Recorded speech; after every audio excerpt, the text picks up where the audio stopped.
अब अपना नया चैप्टर स्टार्ट करते हैं, इसका नाम है एल्काइन। तो अब हम हाइड्रोकार्बन की सीरीज़ पढ़ रहे हैं, जिसमें सबसे पहले हमने एल्केन पढ़ा, फिर एल्कीन पढ़ा, अब हम एल्काइन पढ़ेंगे। तो एल्केन के लिए जो हमारा सफिक्स था वो ANE था, सफिक्स था वो ANE था। उसके बाद जो हमारा एल्कीन के लिए था वो ENE था, और इसके लिए जो हमारा सफिक्स है वो YNE है। क्या है? YNE, ENE था, और ये हमारा जो सफिक्स है वो है YNE, AEY, ठीक है। उसके बाद देखो, अब हमारे सबसे पहले देखें एल्काइंस का जनरल फार्मूला। तो जनरल फार्मूला CnH2n-2। आपने अगर एल्केन का फॉर्मूला याद किया होगा तो वो है CnH2n+2। उसके बाद एल्कीन का है CnH2n और सिर्फ, और यहाँ पे CnH2n-2। मतलब दो हाइड्रोजन अगर हम करते जाएं, कम करते जाएं, तो हम एल्केन से एल्काइन की तरफ बढ़ते जाते हैं। जैसे ही हमने 2 हाइड्रोजन कम किए, हम क्या करेंगे? एक डबल बॉन्ड बढ़ा देंगे। तो उसमें कोई डबल बॉन्ड नहीं था, इसमें 2 हाइड्रोजन कम किए, एक डबल बॉन्ड, इसमें हमने 4 हाइड्रोजन कम कर दिया तो 2 डबल बॉन्ड्स आ गए। तो कार्बन कार्बन के बीच में triple bond is present between carbon and carbon के बीच में ट्रिपल बॉन्ड प्रेजेंट होता है। उसके बाद जो फर्स्ट स्टेबल मेंबर है एसिटाइलिन। फर्स्ट स्टेबल मेंबर कौन है? Acetylene. First stable member acetylene होता है, ठीक है। एसिटाइलिन जो होती है वो बेल्डिंग में यूज़ की जाती है, यूज्ड फॉर बेल्डिंग पर्पस। जब इसको ऑक्सीजन के साथ मिक्स करते हैं और ऑक्सी एसिटाइलिन बनाते हैं, जो कि बेल्डिंग के लिए यूज़ की जाती है। और इसके ये जो एल्काइंस हैं, इसके पॉलीमर्स वगैरह बहुत यूज़ होते हैं ऑर्गेनिक केमिस्ट्री में, इसलिए ये काफ़ी इंपॉर्टेंट है, ठीक है। उसके बाद देखो, अब हम पढ़ते हैं इसका पहले कुछ स्ट्रक्चर देख लो कैसा होता है स्ट्रक्चर। तो स्ट्रक्चर सबसे पहले यहाँ पे ये कार्बन के बीच में ट्रिपल बॉन्ड होता है, और फिर यहाँ पे एक कोई हाइड्रोजन या कोई R ग्रुप लगा होता है। तो ये वाला जो कार्बन है वो कैसा होता है? sp हाइब्रिडाइज्ड होता है। ये कार्बन भी sp हाइब्रिडाइज्ड होता है। तो ये दोनों आपस में अपनी sp हाइब्रिडाइज्ड लोब्स के साथ ओवरलैप करके क्या करती हैं? लोब्स के साथ ओवरलैप करके एक सिग्मा बॉन्ड बना लेती हैं। फिर उसके भी बाद यहाँ पे एक sp हाइब्रिडाइज्ड लोब के से ओवरलैप करके किसी दूसरे हाइड्रोजन एटम या R ग्रुप से सिग्मा बॉन्ड बना लेती है। ये एक सिग्मा बॉन्ड बना लिया। उसके बाद ये क्या करती है? फिर अपने 2 परपेंडिकुलर p ऑर्बिटल्स, एक ये p ऑर्बिटल्स और एक ये p ऑर्बिटल, मान लो ये px है, ये मैं क्या बोल रही हूँ, ये px है, और इसका भी ये px है, और यहाँ पे ये py है, परपेंडिकुलर है दोनों, तो यहाँ पे भी ये py है। तो ये py के साथ ओवरलैप करता है, px के साथ ओवरलैप करता है, तो एक पाई बॉन्ड यहाँ से बनता है, एक पाई बॉन्ड यहाँ से बनता है। तो इस तरीके से इसमें एक ये वाला सिग्मा बॉन्ड हो गया, 2 पाई बॉन्ड हो गए, ये दोनों आपस में ये दोनों सिग्मा बॉन्ड हो गए। इनके कार्बन हाइड्रोजन और कार्बन के बीच में एंगल कितना होता है? 180 डिग्री का एंगल होता है। और ये sp हाइब्रिडाइज्ड है, आपको पता है sp हाइब्रिडाइज्ड कार्बन की इलेक्ट्रोनेगेटिविटी बहुत ज़्यादा होती है, तो ये एसिडिक इन नेचर भी होता है। इनका जो हाइड्रोजन है वो एसिडिक इन नेचर होता है। केमिकल प्रॉपर्टीज़ में हम डिस्कस करेंगे, ठीक है। देखो, ये हो गया इसका स्ट्रक्चर। अब हम देखते हैं इसका नॉमेनक्लेचर। तो नॉमेनक्लेचर में कुछ नहीं है, मैंने वही सेम पूरा सब कुछ सेम है। नॉमेनक्लेचर में पूरा सब कुछ सेम है। CnH2n-2 है, n की जगह 1 रखोगे, कुछ नहीं मिलेगा, जो मिलेगा वो बहुत अनस्टेबल है, इसलिए हम n=2 से स्टार्ट करते हैं। C2H2 मिलता है, इसको हम इथाइलिन बोलेंगे, क्योंकि एथ प्लस वाई इथाइन इथाइन बोलेंगे इसको हम, इसको इथाइन बोलते हैं, इसको एसिटिलीन गैस भी बोलते हैं, एसिटिलीन गैस भी बोलते हैं, ठीक है, क्योंकि ये गैस होता है। उसके बाद n = 3, तो C3H6 में से 2 गए तो C3H4, 6 - 6 - 2, हाँ 4। उसके इसको हम बोलेंगे प्रोपाइन, ब्यूटाइन, पेंटाइन, ऐसे करके आप बना सकते हो। ये सिर्फ वही पुरानी बातें हैं, रिपीट करने से कोई मतलब नहीं है इनको। उसके बाद नेक्स्ट देखो, हम इसकी देखते हैं physical properties. Physical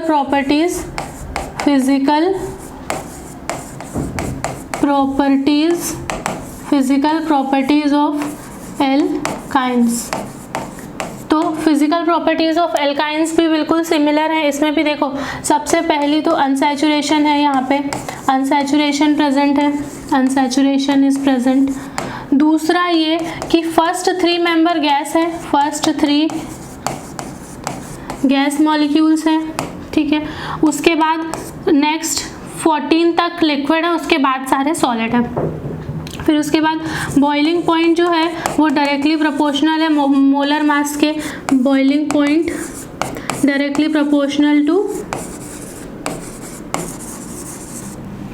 boiling point is directly proportional to molar mass and surface area. जैसे जैसे हम सरफेस एरिया बढ़ाते जाएंगे उसका बॉइलिंग पॉइंट जो है वो बढ़ता जाएगा। फिर उसके बाद जैसे देखो, कलरलेस और ऑर्डरलेस होते हैं, COLO कलरलेस एंड ऑर्डरलेस होते हैं एक्सेप्ट एसिटिलीन। एसिटिलीन की एक कैरेक्टरिस्टिक स्मेल होती है, एसिटिलीन गैस की एक कैरेक्टरिस्टिक स्मेल होती है, इसलिए बाकी सारे के सारे इसके बाद वाले जितने भी होंगे वो कलरलेस और ऑर्डरलेस होंगे। उसके बाद देखो नेक्स्ट पॉइंट ये कि पोलर इन नेचर होता है, पोलर इन नेचर है, मतलब वीकली पोलर इन नेचर है, क्योंकि देखो अरे यहाँ पे देखो, ये कार्बन जो है वो sp हाइब्रिडाइज्ड है, इसकी इलेक्ट्रोनेगेटिविटी काफ़ी ज़्यादा बढ़ गई है नॉर्मल कार्बन से। तो इस टाइप से ये क्या होगा, इलेक्ट्रोपॉजिटिव, और ये मतलब ये इलेक्ट्रोनेगेटिव डेल पॉजिटिव हाइड्रोजन पे होता है, इसलिए ये जो कंपाउंड्स होते हैं वो स्लाइटली पोलर इन नेचर होते हैं।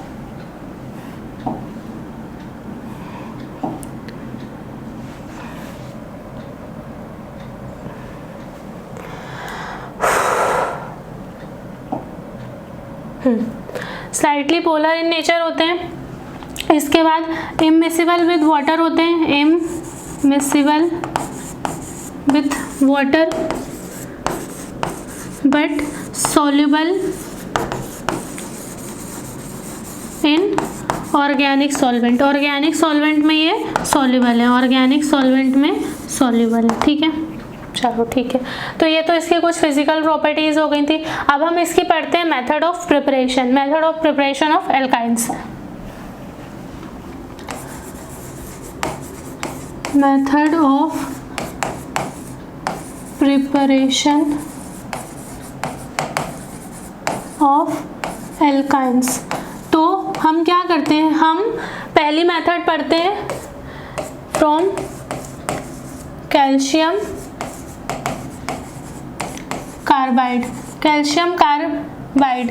तो आप कैल्शियम कार्बाइड पे वाटर की रिएक्शन करा के एसिटिलीन गैस को प्रोड्यूस कर सकते हैं, ठीक है।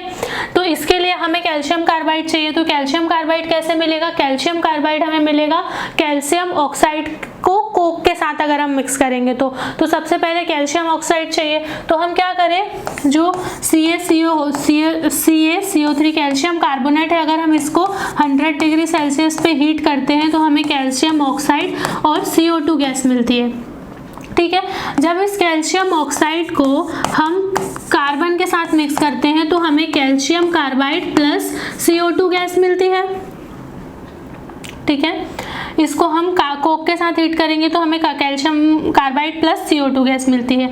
फिर हम क्या करें, इस कैल्शियम कार्बाइड पे अगर वाटर की रिएक्शन कराएं, किसकी रिएक्शन कराएं, वाटर की रिएक्शन कराएं, तो यहाँ से हमें चूने के पानी मतलब calcium hydroxide, lime water, calcium hydroxide plus acetylene gas मिलती है। तो ये आपको ध्यान रखना है ये कैसे बनती है, ये पूरी प्रोसेस याद रखना है। सबसे पहले कैल्शियम कार्बोनेट से कैल्शियम ऑक्साइड, कैल्शियम ऑक्साइड से कैल्शियम कार्बाइड, कैल्शियम कार्बाइड पे अगर हम वाटर की रिएक्शन कराएं तो हमें एसिटिलीन गैस मिल जाती है। ठीक है, ऐसे एक तरीका ये है। एक है from vicinal die halides. Vicinal die halide से भी आप, जैसे आपने एल्कीन बनाई थी वैसे ही आप एल्केन बना सकते हैं। कैसे, जैसे देखो, सब विसिनल डाई हैलाइड तो पता ही है, मैंने बताया था कि अगर दोनों एडजेसेंट पोजीशन पे हैलाइड लगे हैं तो हम उसको बोलते हैं कि वो विसिनल डाई हैलाइड है। उसके ऊपर अगर हम एल्कोहलिक KOH की रिएक्शन कराते हैं तो यहाँ से एक KBr निकलता है एक, और वाटर मॉलिक्यूल निकलता है और यहाँ से एक एल्कीन बन जाती है। मैंने इसकी मैकेनिज्म करके बताई थी, आपको करके बताई थी। यहाँ Br है, यहाँ हाइड्रोजन, यहाँ हाइड्रोजन, यहाँ हाइड्रोजन। ठीक है, अब देखो अभी तो हमें एल्कीन मिली। अब मैं क्या करूँ, यहाँ पे कोई एक और बेस ले लूँ। मैं क्या ले लूँ, सोडामाइड ले लेती हूँ, NaNH2 ले लिया। तो NH2 माइनस क्या करेगा, इस प्रोटॉन को फिर से एब्स्ट्रैक्ट करेगा, यहाँ से ये और ये वाला बाहर। तो इस तरीके से आप एसिटिलीन प्रोड्यूस कर सकते हैं। 2 मेथड ऑफ प्रिपरेशन है, ये दोनों NCERT में दोनों दी हुई हैं। तो दोनों मैंने आपको, इसको मैं डिटेल जल्दी इसलिए बता दिया क्योंकि इसको डिटेल में हम पहले ही डिस्कस कर चुके हैं, तो दोबारा से सारी चीज़ें डिस्कस करने का कोई मतलब नहीं है। आपको समझ आ गया होगा। अगर आपको अभी समझ नहीं आ रहा है, इसका मतलब आपको पिछला चैप्टर नहीं सब सही से क्लियर है, तो आप पहले पिछला देखो फिर ये देखना। ठीक है, आप पढ़ते हैं इसकी chemical properties. Chemical properties of alkene पढ़ते हैं। Chemical properties of alkynes. पता नहीं क्या ही बोलती हूँ मैं, जब एल्केन पढ़ा रही थी तो एल्कीन बोल रही थी, अभी एल्काइंस पढ़ रहे हैं। केमिकल प्रॉपर्टीज ऑफ एल्काइंस पढ़ रहे हैं। ठीक है, पहली प्रॉपर्टी देखो, एसिडिक नेचर। तो अभी मैंने बताया कि इसका जो कार्बन होता है वो sp हाइब्रिडाइज्ड होता है, इसलिए ये जो होता है वो एसिडिक इन नेचर होता है। उसका हाइड्रोजन एसिडिक नेचर क्यों होता है, क्योंकि देखो ये sp हाइब्रिडाइज्ड है, इसकी इलेक्ट्रोनेगेटिविटी बहुत ज़्यादा हो जाती है। तो ये क्या करता है, ये कार्बन हाइड्रोजन से सारी इलेक्ट्रॉन डेंसिटी अपनी तरफ खींच के अपने ऊपर डेल नेगेटिव ले जाता है और यहाँ से H+ को रिलीज होने देता है। तो इस तरीके से यहाँ पे अगर मैं यहाँ पे NaOH डालूँ तो OH माइनस इस हाइड्रोजन को निकाल ले जाएगा और यहाँ पे इसका सोडियम सॉल्ट बना देगा, मतलब ये माइनस और Na+। तो इस तरीके से हम ये सॉल्ट बनता है, इसलिए हमें पता चला कि ये जो कंपाउंड है वो कैसा है, एसिडिक इन नेचर है। तो इस सॉल्ट की वजह से हमें पता चला कि ये कंपाउंड कैसा है, एसिडिक इन नेचर है। तो ये इसकी पहली केमिकल प्रॉपर्टी हो गई। दूसरी प्रॉपर्टीज देखो, दूसरी इसमें है एडिशन रिएक्शन। तो एडिशन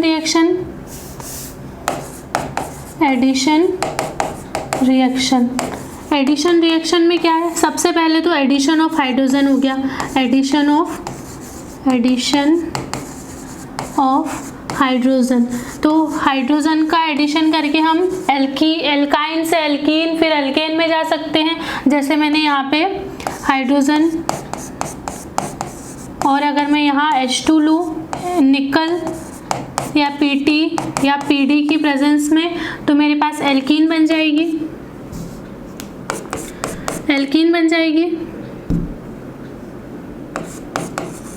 उसके बाद और उसमें H2 PD लूँ तो यहाँ से हमारे पास क्या बन जाएगी, एल्केन बन जाएगा। एक और बॉन्ड रिड्यूस हो जाएगा हाइड्रोजन का एडिशन होने के बाद। तो यहाँ पे ये CH3 एल्केन बन जाएगा। तो इस तरीके से आप इसमें हाइड्रोजन का एडिशन करा के एक एक डबल बॉन्ड हटा के हाइड्रोजन ऐड करके एल्केन और एल्कीन बना सकते हैं। दूसरा हेलोजन एडिशन, तो ये भी सिंपल सा है, आप इसमें हाइड्रोजन की तरह हेलोजन को ऐड कर सकते हैं। एडिशन, इसमें आप हाइड्रोजन की तरह हेलोजन को भी ऐड कर सकते हैं। जैसे ये हाइड्रोजन है, C triple bond C hydrogen, यहाँ पे मैं लूँ Br2, तो दोनों एक बॉन्ड ब्रेक हो जाएगा, दोनों कार्बन पे Br लग जाएंगे, दोनों कार्बन पे क्या होगा, Br लग जाएंगे। तो ये दोनों कार्बन पे हमने क्या लगा दिया, Br लगा दिया। इसी तरीके से आप देखो third, addition of hydrogen halide, HX का एडिशन, जिसके लिए एल्कीन में हमने क्या किया था, मार्कोनिकॉफ एंटी मार्कोनिकॉफ रूल पढ़े थे। यहाँ क्या होगा, यहाँ कोई रूल नहीं है, यहाँ सिर्फ ये है कि जो जितने भी हैलाइड्स होंगे वो सारे एक कार्बन पे लगेंगे और जितने हाइड्रोजन होंगे वो सारे एक कार्बन पे लगेंगे। तो यहाँ पे जैसे ये CH2 डबल बॉन्ड CH2 है, तो इसके बाद में अगर यहाँ पे HX या HBr का एडिशन करा रही हूँ तो CH, यहाँ हाइड्रोजन लग जाएगा, एल्काइंस,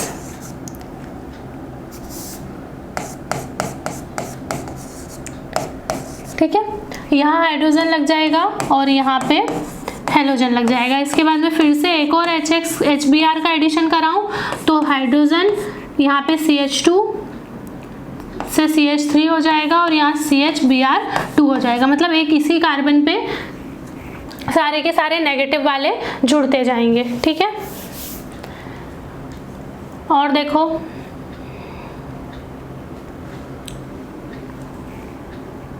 अगर मैं यहाँ पे CH3 CH double bond CH2 लूँ, sorry CH3 single bond C triple bond CH लूँ, तो अब यहाँ पे कहाँ पे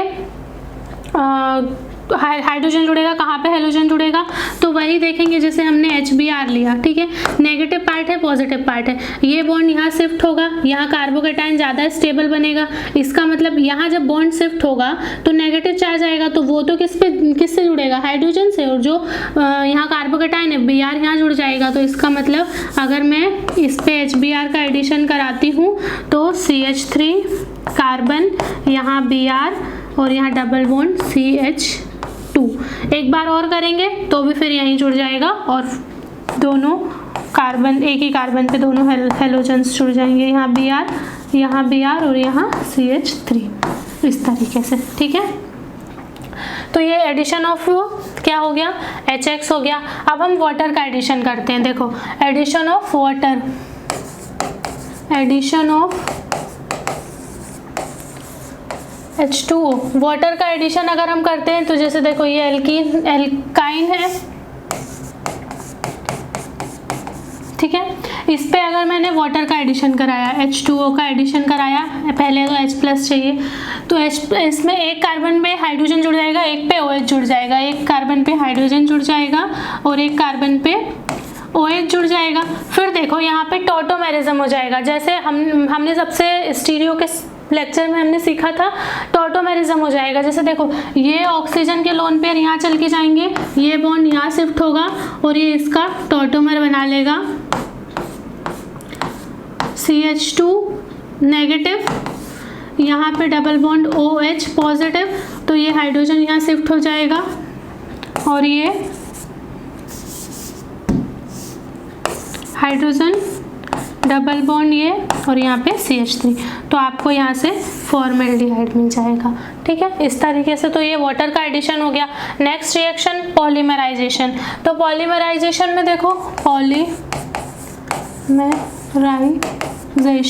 पॉलीमराइजेशन में क्या होगा, दो तरीके से हो सकता है, एक तो लीनियर हो सकता है, अगर लीनियर हुआ तो हमें क्या मिलेगा, जैसे हमने हाइड्रोजन ट्रिपल बॉन्ड एल्काइन ये थी, अगर इसका लीनियर होगा, लीनियर मतलब लीनियर यानी लीनियरली जुड़ते जाएंगे एक के बाद एक के बाद एक के बाद एक, तो ये तो हमको फिर इस तरीके से मिल जाएगा,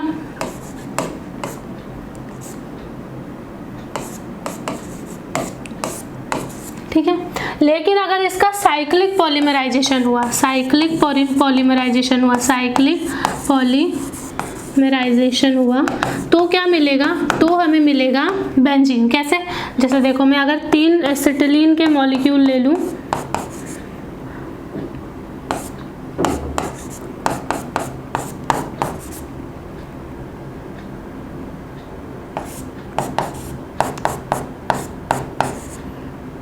तो ये यहाँ एक बॉन्ड बना लेगा, ये यहाँ एक बॉन्ड बना लेगा और ये यहाँ एक बॉन्ड बना लेगा।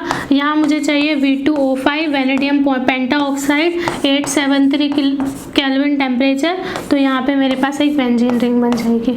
ठीक है, तो इसको हम ऐसे ऑर्गेनिक मतलब सिंथेसिस ऑफ बेंजीन के लिए एसिटिलीन को यूज़ कर सकते हैं, तो काफ़ी इंपॉर्टेंट है, ये ध्यान रखना इनका। यहाँ पे हमारा ये एल्केन एल्कीन एल्काइन वाला चैप्टर ख़त्म होता है। अब हम पढ़ेंगे आगे जो फर्दर दिया हुआ उसमें शायद एल्डिहाइड दिया है या कार्बोक्सिलिक एसिड, जो भी दिया मैं सिलेबस के अकॉर्डिंग ही चलूँगी। ठीक है, थैंक यू सो मच।